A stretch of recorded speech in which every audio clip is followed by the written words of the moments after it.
Hola, hola a todos. En este video vamos a hablar de un tema que se pregunta siempre por si acaso, que es el cáncer de mama, que entra en cirugía y en ginecología, más en hemato-oncología por si acaso. Así que es algo que es una pregunta segura sí o sí, ¿ya?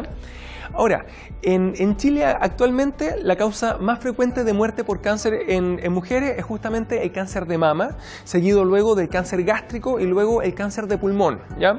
Hace muchos años lo más frecuente es el cáncer de vesícula, pero dado que hoy en día se está diagnosticando la colelitiasis antes y se está operando de manera electiva, en el sentido en que fue ingresado al auge la colelitiasis en mujeres, eso ha bajado mucho al punto que ya no es la causa más frecuente, sino que es el cáncer de mama y seguido luego de otras tres causas antes del cáncer de vesícula, ¿ya? Mama, gástrico, pulmón, ¿ya?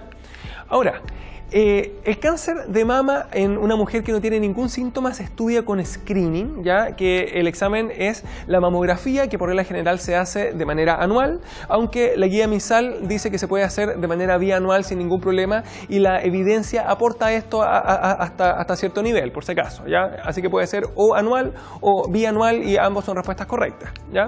Ahora, la pregunta es ¿y desde qué edad? Por regla general, la Sociedad Chilena de Mama y de Ginecología recomiendan hacerlo desde los 40 años, por si acaso, ¿ya? Ahora, el MinSal no se la juega con una edad en específico, pero al parecer sugiere que se haga desde los 50 años en adelante, ¿ya? Así que idealmente desde los 40, pero desde los 50 es algo aceptable también, por si acaso, ¿ya? Ahora, ¿qué pasa si es que se palpa un nódulo mamario? En ese caso hay que hacer la mamografía desde antes, en el sentido en que si es que tiene un nódulo que sea sospechoso de cáncer, ejemplo, a los 35 años, va a haber que estudiarla con una imagen sí o sí, empezando con la mamografía, ¿ya? O sea, en resumen, se hace como screening y se hace como evaluación del nódulo mamario también, la mamografía como examen más importante, aunque más adelante vamos a ver que hay un montón de excepciones en que de elecciones la ecografía, por si acaso. Pero que quede bien claro, lo único que ha demostrado disminuir la mortalidad en el cáncer de mama como examen de screening es la mamografía, no la ecografía, ¿ya? Ahora, en general, el resultado, el informe de la mamografía viene informado según la clasificación de BI-RADS, ¿ya? Que es como el riesgo del cáncer de mama, ¿ya?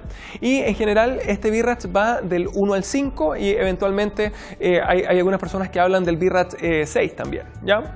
El BI-RADS 0, o sea, va desde el 0 al 5, perdón. El BI-RADS 0 es el que es no concluyente, que en general es porque son mamas muy densas y la mamografía se ve toda blanca, de manera que es imposible ver si es que hay o no algún nódulo, si es que hay o no alguna alteración, ¿ya? Que es muy frecuente en las mujeres más jóvenes, por si acaso. De hecho, eso hace que eventualmente antes de los 40 años la mamografía tenga un rendimiento que es más bajo, ¿ya? Ahora, en ese caso, como la mamografía no me sirve, la conducta es hacer una ecografía mamaria, o sea, el BI-RADS 0 hay que reemplazar el examen por un examen diferente, ¿ya? Ahora, BI-RADS 1 es una mama absolutamente normal y en ese caso la conducta es observar la evolución normal, ¿cierto? Y en particular mantener el control mamográfico normal, dígase una mamografía en 1 a 2 años más, ¿ya? El BI-RADS 2 es que hay una alteración pero que es benigna seguro, ejemplo, se ve una imagen muy sugerente de un quiste mamario, por ejemplo, y en este caso la conducta es mamografía en 1 año. O sea, en resumen, hay una alteración, pero te juro que es benigna, así que quédate tranquila, hazte la mamografía en 1 año más, ¿ya? El BI-RADS 3 es una lesión que es seguramente benigna o probablemente benigno, pero no es seguro. O sea, yo voy y le digo, mira, yo creo que esto es benigno sí o sí, pero no te lo puedo jurar, así que te vamos a hacer una mamografía en 6 meses. Ahora, si bien además en el BI-RADS 3 se suele recomendar el complementar el estudio con una ecografía, la verdad es que lo más correcto y lo que hay que marcar en el examen es el control con mamografía en 6 meses, en el sentido en que la ecografía es la conducta para el BI-RADS 0, ¿ya? El BI-RADS 3, en cambio, lo más importante es seguir con la mamografía, que acabamos de decir que es el examen de elección porque es el único que ha demostrado aumentar la sobrevida. Así que la alternativa de apoyarlo o de estudiarlo además con una ecografía es algo que se puede hacer, pero a la hora de marcar en el EUNACOM la respuesta es mamografía en 6 meses, que quede bien claro, ¿ya?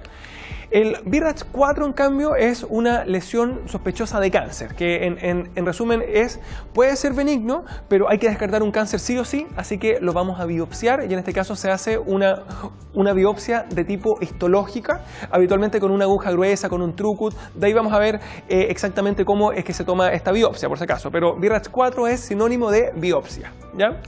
El BRAF5 es el que uno dice seguramente esto es un cáncer, ya lo más probable es que sea un cáncer sí o sí, así que habitualmente se va directamente a una biopsia quirúrgica, dígase, se va directamente al tratamiento del cáncer, ¿ya? Ahora, el BRAF6, que no lo pusimos acá, es cuando ya sabemos desde antes que es un cáncer, en el sentido en que ya desde antes se hizo una biopsia por alguna otra razón y es informada como un cáncer y ahora se hace una nueva mamografía en el fondo como para seguirlo o para objetivar alguna cosa adicional, ¿ya? Pero que quede bien claro, hasta el BRAF5 es cuando uno aún no ha hecho la biopsia, ¿ya? Ahora, ¿cuál es la clínica del cáncer de mama? Porque hasta ahora vimos solamente el screening y el screening justamente se hace en los pacientes o en las pacientes que están sin síntomas, ¿ya? A ver, en primer lugar viene con un nódulo mamario, ¿ya? Ahora, está demostrado que la autopalpación de las mamas sí sirve para detectar un nódulo que eventualmente evoluciona un cáncer, ¿ya? En cambio, el examen del médico en general viene con un rendimiento que es bastante inferior, por si acaso, ¿ya? Aún así, parte del examen ginecológico incluye el examen mamario, por si acaso. Eso es importante para los exámenes prácticos, ¿ya? Ahora, habitualmente es un nódulo de consistencia dura, ¿cierto? Que suele estar bastante como adherido tanto a la piel como a los planos más profundos, así que muchas veces es muy difícil de movilizar, ¿ya? Ahora, otra de las cosas que sugiere mucho que sea un cáncer es que venga con el pezón invertido o con una asimetría entre ambos pezones, ¿ya? Finalmente, la piel de naranja, que en el fondo, entre comillas, los poros de la piel se empiezan a invertir también y se ve como un punteado en alguna zona de la piel, que es justamente por la retracción también, ¿ya? Además, la secreción mamaria de tipo hemática, si es que sale sangre por una mama más un nódulo, eso es algo que me sugiere un cáncer, pero que quede bien claro, la causa más frecuente de secreción hemática mamaria no es el cáncer, sino que son tumores benignos, por si acaso, ¿ya? Pero aún así es algo que asusta bastante y que hay que estudiarlo sí o sí, porque puede ser un cáncer igual, ¿ya? Y finalmente las adenopatías, que habitualmente son de tipo axilar, pero hay que buscarlas igual en la zona supraclavicular, en la zona paraesternal, etcétera, en el sentido en que el cáncer de mama viene con un drenaje linfático que es bastante variado, por si acaso, ¿ya? Pero lo más importante es examinar bien las axilas, en el sentido de que es el lugar de metástasis linfáticas más frecuente, por si acaso. Ahora, algo importante, ¿qué pasa si es que alguien tiene los pezones invertidos desde la adolescencia en adelante? Eso es algo normal, ¿ya? Lo que es anormal es que haya tenido los pezones normales y que con el tiempo se le hayan ido invirtiendo, en particular si viene asociado a un nódulo, eso es un cáncer hasta que se demuestre lo contrario, por si acaso, ¿ya? Ahora, hay una variante del cáncer de mama que se llama el cáncer inflamatorio de mama, que su clínica es muy similar a una celulitis, en el sentido en que hay eritema y edema de la piel, ¿ya? Y que suele avanzar muy rápido, ¿ya? Ahora, es de un pronóstico bastante malo y por regla general hay que darle una radioterapia bien agresiva, por si acaso, ¿ya? Ahora, la única forma en que se puede preguntar esto es una paciente, ya sea con antecedentes de cáncer de mama o de la clínica del cáncer de mama, que evoluciona con este eritema, aumento de volumen que ha ido avanzando en pocos días, por si acaso, ¿ya? Ahora, finalmente, el cáncer de mama dijimos que podía dar metástasis a la axila, en el sentido en que lo más frecuente es que sus metástasis son inicialmente por vía linfática. Ahora, después de eso se va a los huesos, ¿cierto? A los pulmones, y en ese caso ya está bastante avanzado, habitualmente fuera de alcance terapéutico, ¿ya?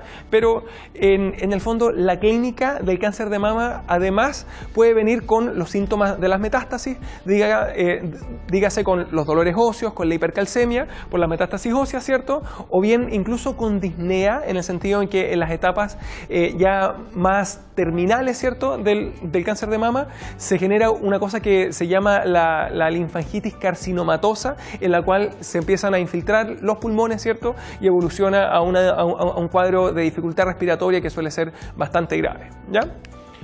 Ahora, el pronóstico del cáncer de mama es según si tiene o no tiene el compromiso linfático. Eso es lo más importante. Y acuérdense que esto se evalúa con el examen físico, en el sentido en que las adenopatías de la axila son palpables habitualmente en el examen físico sin mayor dificultad, así que hay que examinar la axila siempre, ¿ya?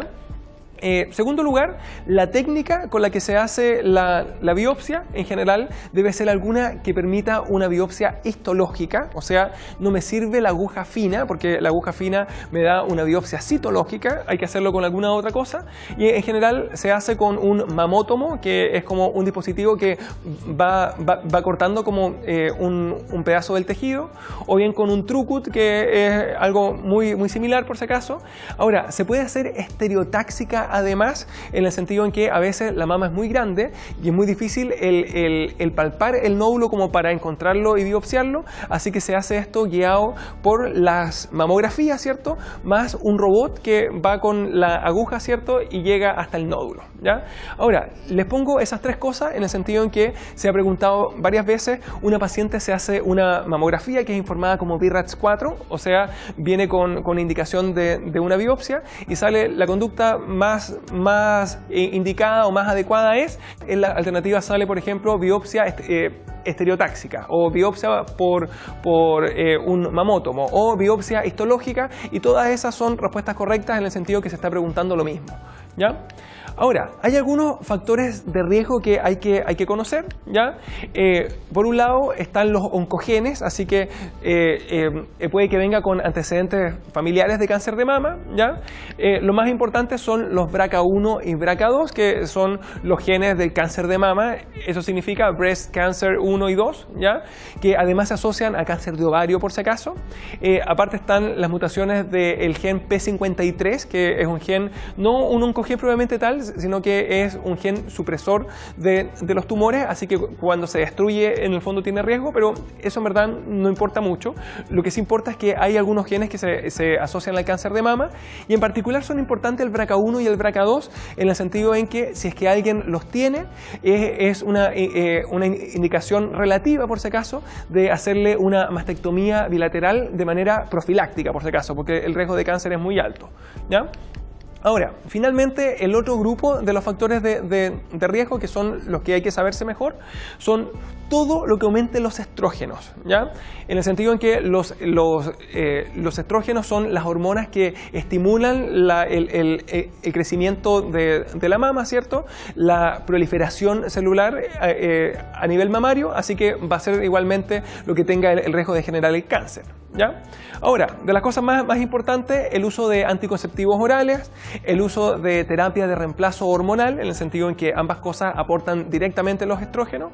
Por otro lado, la menarquia más precoz o la menopausia bien tardía, en el sentido en que ambas cosas le van a dar a la paciente más años de exposición a los estrógenos. Y finalmente la nuliparidad y el que no haya dado lactancia materna, en el sentido en que el embarazo y la lactancia son algunos periodos en la vida en que hay un descanso de los niveles de estrógeno, en el sentido en que suelen estar un poco más bajos, ¿ya? Así que ahí hay que recordar esas cosas, los estrógenos exógenos, ¿cierto? Y la mayor duración de la vida fértil, más que no haya habido estos descansos fisiológicos como el embarazo y la lactancia respecto a la cantidad de estrógenos fisiológicos, ¿ya? Finalmente está el tema del tratamiento del cáncer de mama, que es bien complejo, así que aquí lo vamos a enseñar así como el resumen del resumen del resumen, que es lo más importante, lo que debe saber un médico general, como las generalidades, ¿ya? Sepan que por un lado hay que hacerle cirugía, por otro lado radioterapia, por otro lado me sirve además la quimioterapia, sirve la hormonoterapia y finalmente está la inmunoterapia con algunos anticuerpos monoclonales específicos, ¿ya? Ahora, todas todas estas cosas están en el plan auge, así que hay que saberlas en el sentido en que son una garantía para la paciente con cáncer de mama, así que como médico yo le debo informar estas cosas, ¿ya? Empecemos con el tema de la cirugía, ¿ya? La cirugía, por regla general, es una mastectomía parcial, o sea, se saca solamente el tumor sin sacar la mama completa, ¿ya? Ahora, hay algunas indicaciones de mastectomía de tipo total, y esas hay que saberlas por si acaso, que son en general 3, hay algunas otras más, pero hay 3 que son las más importantes. Que sea multicéntrico o que sea bilateral, en el sentido en que si es que viene con más de un foco de cáncer, lo más probable es que detrás tenga un gen alterado, como por ejemplo un BRCA1 o un BRCA2, y no tiene ningún sentido dejar nada de mama, así que ahí hay que hacer una mastectomía total sí o sí, ¿ya? Y si es que viniera obviamente con uno de estos genes, obviamente es indicación de la mastectomía total también, ¿ya? Finalmente, la desproporción entre el tumor y la mama, en el sentido en que si viene con un tumor muy grande, con una mama muy pequeña, en ese caso tampoco tiene ningún sentido dejar como una mama residual tan atrófica, tan pequeña, ¿ya? En cambio, si es que viene con una mama muy grande, aunque el tumor sea grande, eventualmente sí se elige la mastectomía de tipo parcial igual, porque esa es la de elección, ¿ya? Ahora, después de la mastectomía parcial o en la misma cirugía, se hace el vaciamiento axilar o la disección axilar, que justamente va a ir a sacar los ganglios de la axila de manera de ver si es que están con metástasis o no, ¿ya? Ahora, en general se hace solamente cuando en la clínica se palpan las adenopatías, o sea, cuando hay adenopatías clínicas, o bien cuando la biopsia del linfonodo centinela está positiva para el cáncer, ¿ya? O sea, en resumen, es cuando hay adenopatías clínicas o biópsicas, en el sentido en que cuando no hay adenopatías clínicas, uno hace un procedimiento que se llama la biopsia del linfonodo centinela, en la cual se le inyecta algún medio de contraste o algún radioisótopo, ¿cierto?, en la zona del cáncer, y se ve cuál de los linfonodos de la axila es el que capta esto en primer lugar, y se va justamente a remover eso de manera de biopsiarlo y ver si es que el primer linfonodo, o sea, el centinela, viene o no con compromiso, con metástasis en el fondo, ¿ya? Ahora, finalmente está el tema de la reconstrucción mamaria, en el sentido en que si se hace una mastectomía, ya sea parcial o total, eso afecta la parte estética, lo que puede comprometer igualmente la autoestima del paciente, ¿cierto? Perdón, de la paciente. Y en ese caso, sepan que puede realizarse de manera inmediata o de manera retardada, y eso por regla general va a depender si se hace la radioterapia o no, del tamaño, de la preferencia de la paciente, etc. Pero por regla general uno sí debe hacer una reconstrucción mamaria, y se puede hacer ahora o se puede hacer después, eso queda a criterio del médico en general, ¿ya? Ahora, de las otras cosas, sepan que la función de la radioterapia, y esto es muy importante, en general es disminuir la recidiva local. Así que, por regla general, se hace después de la cirugía, ya es postquirúrgica, ¿ya? Ahora, se hace siempre con la única excepción de que sea un tumor muy pequeño, menos de 5 centímetros de diámetro, y que además venga con una histología buena, ya con una histología favorable, dígase con un bajo grado de indiferenciación, ¿cierto?, con, o mejor dicho, sin invasión vascular linfática ni vascular hemática, ¿cierto? Finalmente, que venga sin una tasa de mitosis que sea muy alta, y finalmente que venga sin la ausencia de los receptores de estrógeno y progesterona, que eso lo vamos a explicar en un ratito más, ¿ya? Así que ahí va a quedar más claro ese tema. O sea, en resumen, la radioterapia va después de la cirugía y va siempre, a menos que sea un tumor chico y bueno, ¿ya? En el sentido de que si es grande o malo, en ese caso la radioterapia va seguro, ¿ya? Ahora, el tema de la quimioterapia, por regla general, es en los cánceres más avanzados. Ejemplo, el que viene con metástasis linfáticas en la axila, ¿cierto? O que viene con algún otro tipo de compromiso más avanzado, o bien cuando invade los huesos, la pared torácica, los pulmones, etc. En ese caso se va con quimioterapia sí o sí. En el caso de la hormonoterapia se hace igualmente en los casos que están más avanzados, pero acuérdense que aquí se hace con un fármaco en particular, que es el tamoxifeno, que es un inhibidor del receptor de estrógeno y de la progesterona también, de ambos, ¿ya? Así que solamente se indica cuando están positivos los receptores, ya sea del estrógeno o de la progesterona, ¿ya? Así que quede bien claro que estos receptores estén presentes. Eso es algo bueno, en el sentido en que yo mantengo una herramienta en contra del cáncer, que es justamente esta hormonoterapia, ¿ya? En cambio, si los receptores están ausentes, eso es algo malo, y eso hace que, si es que están ausentes, yo no puedo usar el tamoxifeno, no puedo usar la hormonoterapia, así que en ese caso estaría obligado a hacerle una radioterapia posquirúrgica, por si acaso, ¿ya? Finalmente está la inmunoterapia, que se indica solamente cuando hay sobreexpresión del gen ER2 o ERV2, que es el mismo gen con distintas siglas nomás. El ER2 es la sigla en inglés, el ERV2 es la sigla en cambio en español, ¿ya?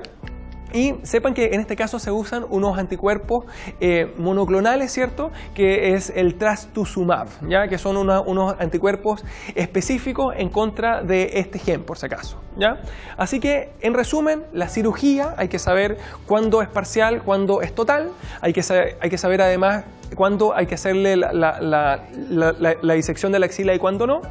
De la radioterapia, recordar que es para disminuir la recidiva local y que se hace posquirúrgica, excepto cuando es chico y bueno. La quimioterapia y la hormonoterapia en los casos avanzados, y que la hormonoterapia exige que haya una presencia de los receptores que están ahí, ¿ya? Y finalmente la inmunoterapia, que es bien cara, pero que el auge la asegura igualmente en el caso de que haya esta sobreexpresión del gen ER2, ¿ya? Ese es como el resumen. Y bueno, esa fue esta clase un poquito densa, ¿cierto? Pero es importante saberlo, en el sentido en que es una causa muy importante de mortalidad en las mujeres, ¿ya? Que estén muy bien, nos vemos en el siguiente video.